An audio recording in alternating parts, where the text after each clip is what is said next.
स्वागत है आप सभी का टीसीए में। राजस्थान के एकीकरण का एक पिछला वीडियो है वो मैंने अपलोड कर दिया था और उसमें अपन ने फर्स्ट, सेकंड और थर्ड इन 3 चरण के बारे में बहुत अच्छी तरीके से बात कर ली थी। और आज अपन जो बात करेंगे वो 4th से लेकर के 7th चरण की बात करेंगे। देखेंगे कि राजस्थान 4थे चरण से लेकर 7वें चरण तक किस तरीके से जो अपन आज के जो वर्तमान राजस्थान है उसका प्रारूप के रूप में सामने आया। चलिए बात करते हैं 4थे चरण की। जो 4था चरण था उसका जो नेम था वो था वृहत राजस्थान संघ।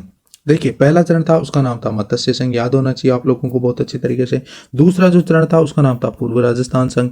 तीसरा था उसको संयुक्त पूर्व राजस्थान संघ कहा गया, अच्छी तरीके से याद होना चाहिए, संयुक्त पूर्व राजस्थान संघ। ठीक है, तो ये तो 3 पहले चरण थे। पहले वाले चरण में अपने पास 4 रियासतें मिली थी जिसमें आपको याद होना चाहिए ABCD, अलवर, भरतपुर, करौली, धौलपुर। जो दूसरा जो अपने पास चरण था उसमें पूर्वी राजस्थान के जिले मिले थे जिसमें अपन देखें तो कोटा, झालावाड़, बूंदी और डूंगरपुर, बांसवाड़ा, इधर वाले जितने भी जिले थे ना, जो प्रतापगढ़, चित्तौड़गढ़ है, वो सबको मिलाया गया था। उसके बाद संयुक्त पूर्व राजस्थान संघ में सिर्फ एकमात्र जो जिला है वो जुड़ा था और उसका नाम था उदयपुर। उसके जो महाराजा थे वो महाराणा भोपाल सिंह थे और जो महाराज प्रमुख है उसकी उपाधि दी गई थी। आगे अब 4थे चरण की बात कर लेते हैं। जो 4था चरण है उसमें जो वृहत राजस्थान संघ है वो 30 मार्च 1949 को सामने आया। पहले उन चरण की जो डेट है उनको भी याद कर लेते हैं। 18 मार्च 1948 पहला, 25 मार्च 1948 दूसरा और 18 अप्रैल 1948 तीसरा। इन 3 जो चरण थे वो तो इस तरीके से बन गए। अगले 4थे चरण की बात करें, 30 मार्च 1949 को वृहत राजस्थान संघ बनाया गया। ये ऐसा दिन था जिस दिन को राजस्थान दिवस के रूप में मनाया जाता है क्योंकि इसमें ऑलमोस्ट पूरा राजस्थान है, उसका सबसे बड़ा हिस्सा है वो इंक्लूड हुआ। ऐसा इंक्लूड हुआ उसके बारे में भी बात कर लेते हैं।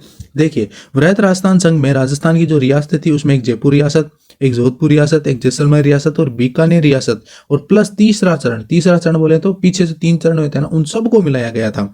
आगे बात करते हैं। इस टाइम जो राज प्रमुख है ना वो आपको पता है जयपुर जब अगर आ गया तो जयपुर के जो राजा थे ना मान सिंह सेकंड, उनको बनाया गया था राज प्रमुख। महाराज प्रमुख है वो बना दिया था महाराणा भोपाल सिंह जी को। उद्घाटन जो करता थे वो खुद सरदार वल्लभ भाई पटेल थे इसके, क्योंकि ये सबसे बड़ा जो हिस्सा है वो राजस्थान का वो एक जगह इकट्ठा हुआ था, एकजुट हुआ था और उस टाइम बड़े बड़े राजा थे वो सब इंक्लूड हुए थे इसमें।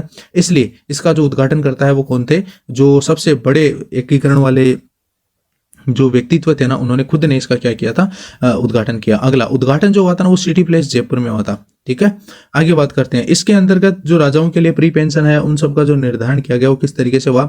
जयपुर के राजा को 18 लाख रुपए प्री पेंशन के रूप में और जोधपुर के जो राजा थे उनको 17.50 लाख रुपए और बीकानेर के जो राजा थे उनको 17 लाख रुपए देने की घोषणा की गई थी। ठीक है, उस टाइम में 17 लाख बहुत बड़ा एक अमाउंट होता था।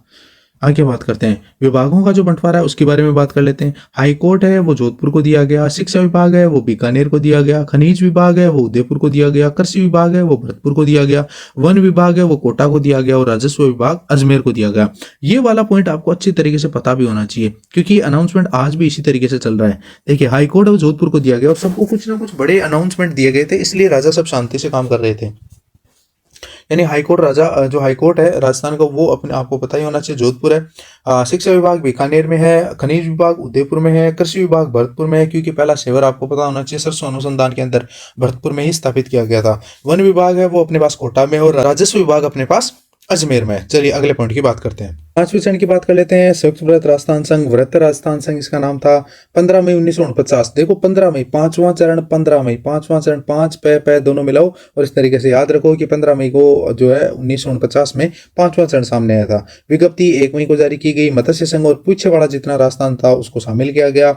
मत्स्य संघ को राजस्थान में शंकरदेव समिति की प्रस्ताव पर शामिल किया गया। पिछली बार ये RPC में RS के एग्जाम में शायद पूछा गया था कि जो मत्स्य संघ है वो किस समिति की सिफारिश पर राजस्थान संघ में शामिल किया गया था।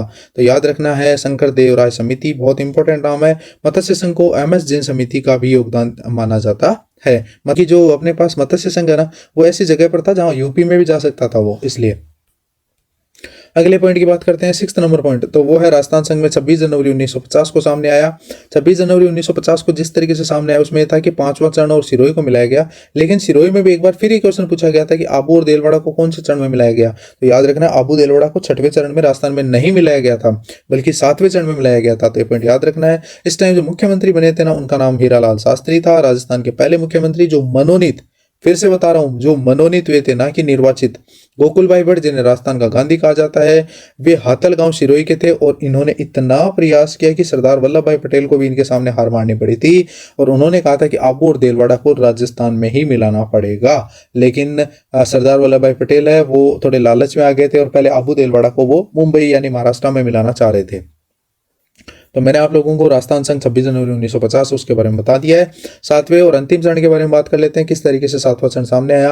राजस्थान संघ इसका नाम रखा गया, 1 नवंबर 1956 को ये बना था। इसमें छठवां चरण और उसके बाद जो जो मिला वो बहुत इंपॉर्टेंट है। अजमेर मेरवाड़ा मिलाया गया, शेष सिरोही यानी आबू और देलवाड़ा मिलाया गया, एमपी का जो सुनेल टप्पा गांव है वो कोटा में मिलाया गया और झालावाड़ का जो सिरोंज गांव है वो मध्य प्रदेश को दिया गया। सातवें चरण में जो फेरबदल हुए बहुत इंपॉर्टेंट थे, याद रखना है। सातवें चरण में जो चेंजेस हुए उनके एक बार फिर पढ़ के बता देता हूं।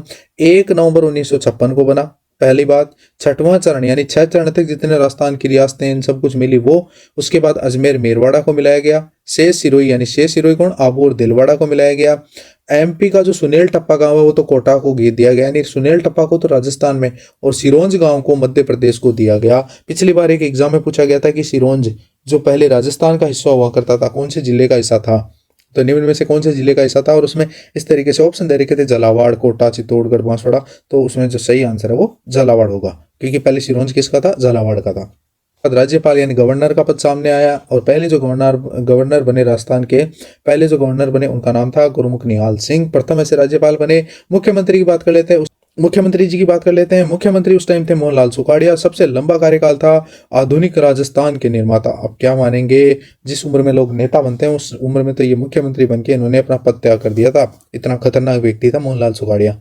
इस तरीके से मैंने आप लोगों को राजस्थान के जो भौतिक प्रदेश है उनके बारे में भी एक वीडियो अपलोड किया है। आज जो अपना टॉपिक था वो एकीकरण का था और एकीकरण में मैंने आप लोगों को सातवें चरण के बारे में अच्छी तरीके से बता दिया है, किस तरीके से किस किस व्यक्तित्व ने उद्घाटन किया, कौन कौन राज प्रमुख बने, कौन उपराज प्रमुख बने, किस तरीके से राजा बने, कि राजाओं की क्या क्या पदवी रही, किस तरीके से लोगों को पेंशन मिली और बाकी सब कुछ चीज़ें हुई। तो अब आप लोगों को अगर ये वाली इन्फॉर्मेशन अच्छी लगी है और लाइक करना वीडियो को और अपने दोस्तों को बोलना कि चैनल को जरूर सब्सक्राइब करें और इसी तरीके से हमारे साथ आप बने रहिए। टीसीए को अपना प्यार, सपोर्ट और स्नेह दिखाते रहिए। आगे आने वाली वीडियो को भी आप इसी तरीके से लाइक करते रहिए। चलिए, आप लोगों को टीसीए में बने रहने के लिए दिल से धन्यवाद। Thank you all of you.